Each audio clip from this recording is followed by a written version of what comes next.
My name is Serge Garcia, and I am the chair of the Fisheries Expert Group of the International Union for the Conservation of Nature.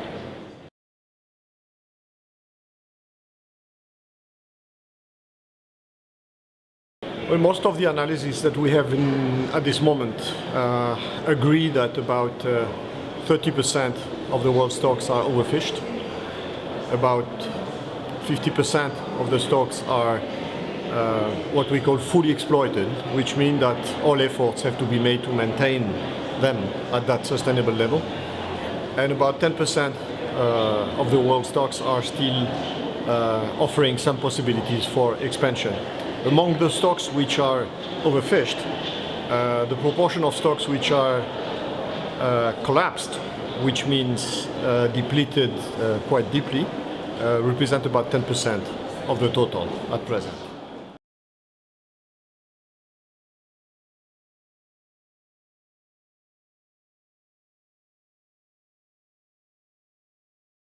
Well, we've learned a lot of things, of course, in the last 70 years of fisheries management since Second World War. One thing we've learned certainly that it's pretty easy to go to overfishing, even if you don't want to do so, because you're not controlling the fishery properly, and also because stocks oscillate naturally, and we tend to ignore those oscillations, and so we make mistakes. Therefore, it's fairly easy to go into overfishing. What we have been learning that would help fulfilling the SDGs is that, first, it is possible to rebuild the stocks which are overfished. The experience has been already developing in many developed nations, and we have enough experience in front of us to know that if the countries take the right measures, which are known, they are part of the Code of Conduct for Responsible Fisheries of FAO, for instance. If the things are done properly, the stocks can rebuild. We have the proof of that repeatedly every year. And a large number of stocks have already been rebuilt in the last decade or so. But most of the rebuilding has happened in the developed world, where you have scientific and managerial competence sufficient to do the rebuilding work. Unfortunately, the large part of the problem that remains is in the developing world, in which, despite good knowledge of the situation and the principles, the capacity to implement the rebuilding programs is still limited. So a program of assistance is needed.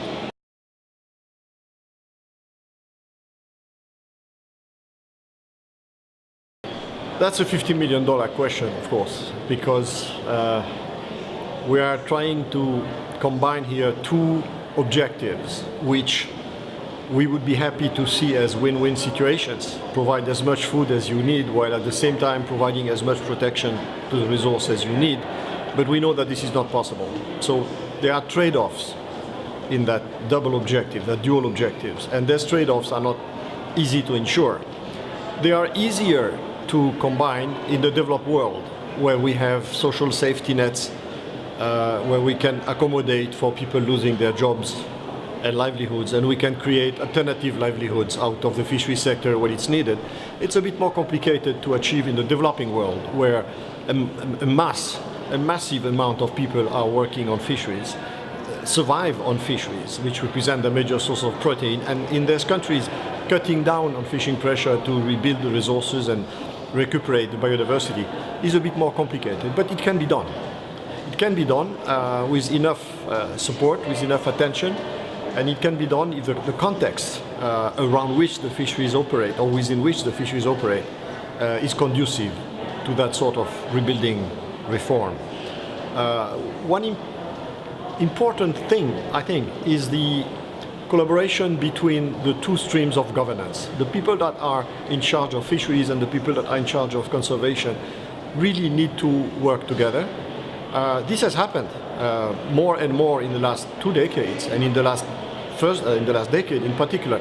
But we still need more efforts to make sure that the two governance streams are working together. For instance, sharing common databases, doing assessments jointly and not in separate glass tubes, joining the conclusions and joining in the efforts to advise policy in the appropriate way and advise them on both conservation and protection of livelihoods and food security. And this is very important.